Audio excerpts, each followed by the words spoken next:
Welcome to the NC Spin After Spin. Additional comments from our panelists just available on our website.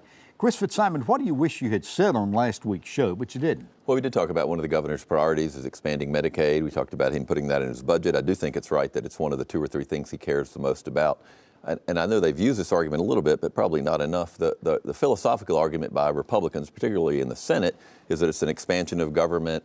We shouldn't be, people need to take for themselves. It costs too much money, all those things. You know, Mike Pence, as I've mentioned on the show before, expanded Medicaid in Indiana.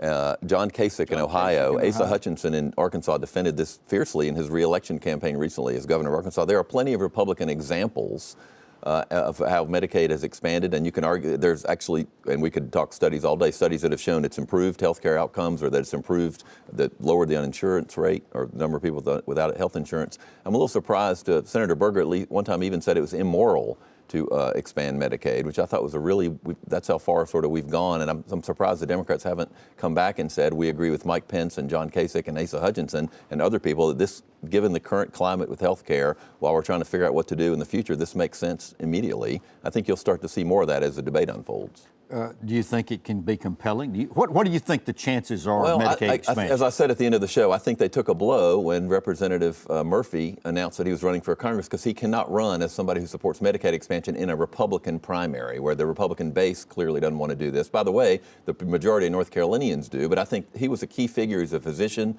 He's well respected. I think the fact that now he's running for Congress and has to be more conservative maybe even than he really is to get elected. I didn't connect the dots when you said that on the show. I got it now. I understand what you're saying. This would be politically... Well, it's much more difficult for him to play a key role now, I think. A primary. Right. Yeah, although that debate, the budget debate, regardless of how the primary contest comes out, the budget debate won't really begin in earnest until after that primary is over. But he's not going to be, he can't be a force, I think, in shaping that debate, is my point. Interesting.